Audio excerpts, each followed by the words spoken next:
안녕하십니까. 중요한 자산가 분들의 고민을 풀어보는 시사정보 유튜브 채널 YN타임즈입니다. 이번 시간에는 여러분들과 같이 대표이사 반드시 연말에 체크해야 될 포인트에 대한 걸 가지고 찾아왔습니다. 오늘 여러분들과 같이 체크해야 될 포인트는 여러 가지가 있겠지만 그 중에 딱 하나, 가장 중요한 것 같습니다. 가장 중요한 거는 단기 순이익 내는 것이 가장 중요한 거고요. 아마도 나가는 비용이라든지 나갔던 비용들 중에서 체크해야 되고 가장 중요한 거는 저는 가지급금이라고 생각을 합니다. 그래서 오늘은 가지급금이 뭔가 그 원포인트 하나만 가지고 말씀드릴 테니까요. 우리 중년의 자산가들 분들 중에서 회사를 운영하고 계신 분들이 계실 건데 반드시 이 부분만 좀 체크를 해보시기 바랍니다.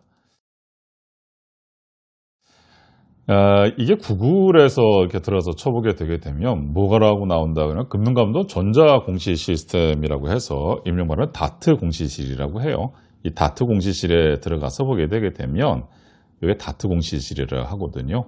DART 분들에서 이 다트 공시실이라면 외감 업체 부분들과 상장 기업들은 여기에 다 올라가서 다 이렇게 신고하게 되어 있지 않습니까?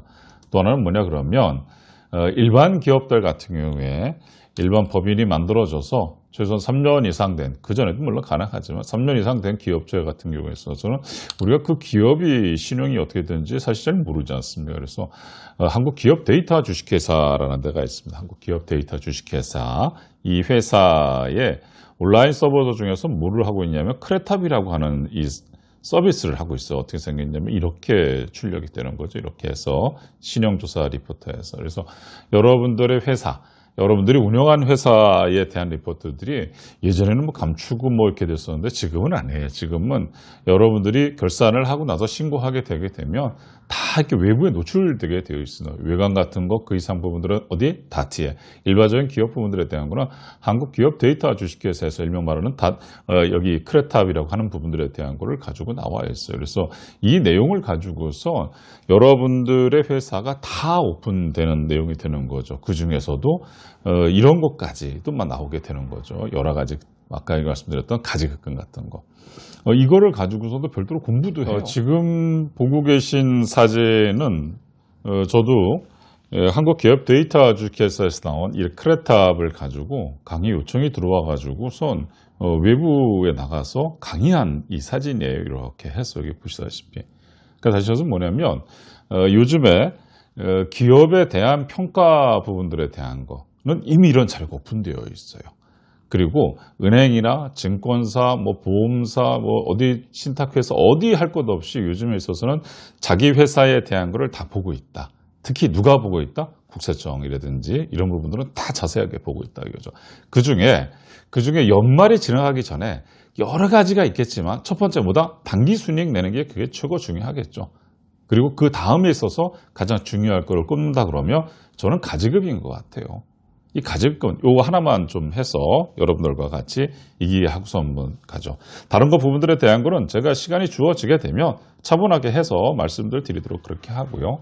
잠깐 좀 말씀드리고 가죠. 뭐냐 그러면 우리가 재무상태표라고 하지 않습니까?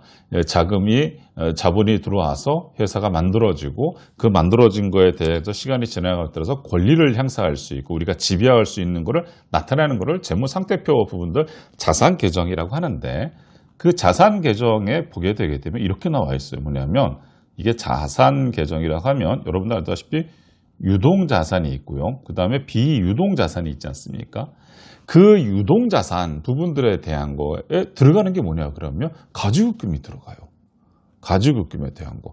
다시 말해서 뭐냐 그러면 이 가지급금은 무슨 자산에 들어간다? 유동자산에 들어가요.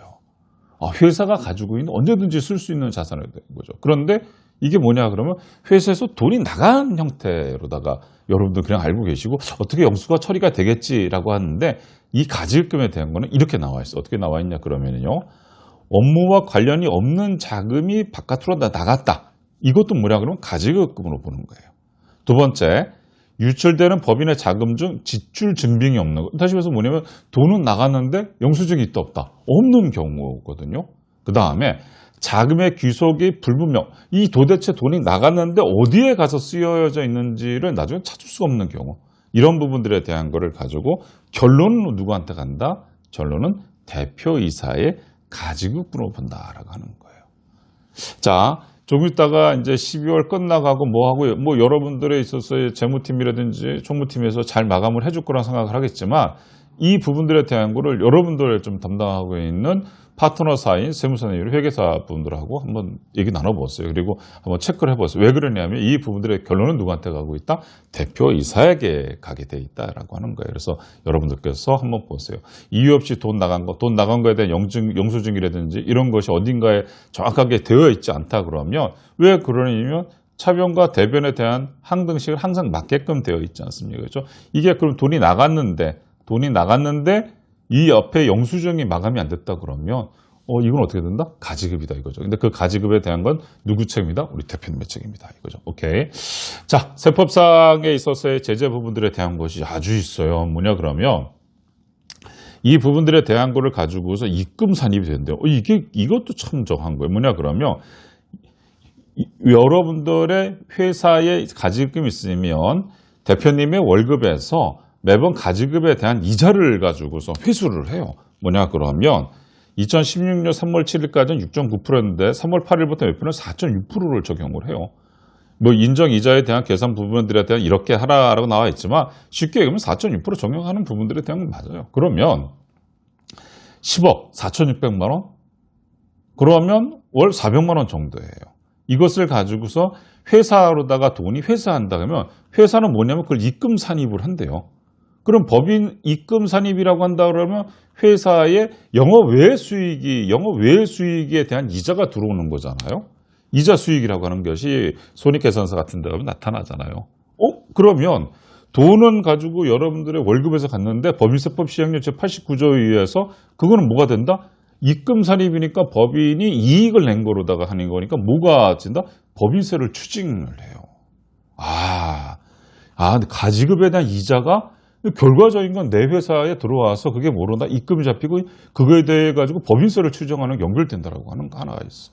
두 번째는 뭐냐면 이게 실질에서 상여 배당 기타 소득으로 소득 처분된대요. 그래서 소득세를 추징한대. 근데 아까 말 그대로 회사에서 나간 거 누가 책임을 진다 그랬었어요? 대표님이 지신다 그랬잖아요. 바로 그거예요. 회사에는 법인세를 올려주고 대표님한테는 뭐다? 상여 처분되니까 대표님한테는 소득세를 올려주는 형태가 될 겁니다. 그래서 이런 부분들에 대한 걸 여러분들이 놓치시면 안 돼요. 자, 다시 한번 봐보죠. 가지급의 세법상 불이익. 여러 가지가 있지만 앞에서 말씀드렸고 또 하나 더 있는 게 뭐가 있냐면 이런 것도 있어요. 여러분들 들으시게 되면 또 우악하겠지만 회사를 만약에 운영을 하시다가 청산을 할 때도 있어요. 근데 청산을 할 적에 회사에 가지급금이 있는 상황에서 청산이 그냥 될 것 같다. 그렇지는 않아요. 말 그대로다가 가지급금이 살아있을 적에는 누구한테 귀속을 시킨다? 대표이사한테 상여 처분이 될 수밖에 없는 거예요. 자, 또 하나 아까 뭐라 그랬었어요? 제가 이렇게 해가지고 재무상태표 보게 되게 되면 유동자산과 뭐라 했었죠? 비유동자산. 결과적으로 유동자산에 뭐가 들어간다 그랬었어요. 유동자산에는 사실 두 가지로다가 들어갈 수 있어요. 나중에 기회가 되면 여러분들한테 이런 부분들에 대한 거를 가지고 말씀을 드리겠죠. 유동자산은 두 가지가 있어요. 뭐냐면 당자자산과 재고자산이 있어요. 당자자산 안에 들어가 있다라고 하는 거예요. 가지급금이. 그러면 유동자산이 막 넘쳐가지고 있다라고 하는 거는 결과적인 게 회사가 벌어들일 수 있는 순손익가치 부분들로 올라가게 돼요. 좀 어려운 얘기죠. 아무튼 여기다 순손익가치를 올라가게 되게 되면 결과에 뭐에 영향을 간다? 주식가치가 올라가게 돼요. 가지급이 그렇게까지 연결될 수 있어요. 만약에 그러다가 안 좋은 일로 인해서 만약에 대표이사가 사망한다. 그런 일은 물론 없겠지만 그렇게 된다 했을 때 상속세를 결과적으로 내게 된다라고 하는 거죠. 이거 법인세법에 대한 거에 대해서 거기서도 손해를 보는데 거기에도 소득으로 잡혀가지고 거기도 손해를 보는데 이제 상속세까지 여러 가지가 되는 겁니다. 또 거기다가 뭐냐 그러면 해당 법인의 신용평가가 어떻게 되겠어요? 마이너스 돼요. 투명하지 못하다 그래가지고 마이너스 되고요. 그 가지급금에 있는 만큼 해서 송금 불산입도 그 비율만큼도 안 되게끔 되어 있어요. 그러니까 굉장히 중요한 거예요. 또 하나 금융거래 및 투자 유투 시 재무 건전성, 건정성 면에서 상당히 부정적인 인식을 가지고요. 여러분도 생각을 해보세요. 회사에서 돈이 나갔는데 그 돈이 어디에다 써 있는지를 모르는 회사에 누군가 투자하겠다?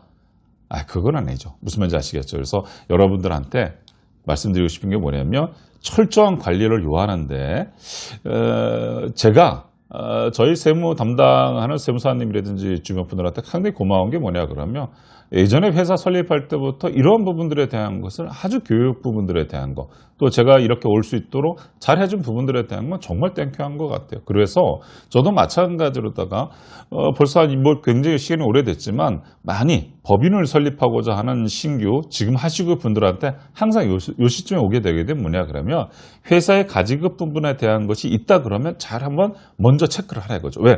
이것이 시간 지나가게 되게 되면 다 여러분들 거로 잡힐 수가 있다 이거죠. 오케이?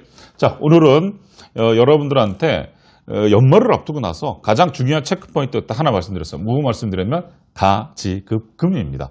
이 가지급 부분들에 대한 거에 책임에 대한 것은 누구를 떠나서 지금은 어떻게 되냐 빨리 해서 영수에 대한 것 어디로다가 들어갔는지 그거에 대한 증빙 자료를 만들어서 탁 마감시켜 놓는 게 그게 우선 포인트인 것 같습니다. 나중에 시간이 되게 되면 재무상태표 손익계산서 이런 부분들에 대한 것들을 차분히 말씀드리도록 그렇게 하겠습니다.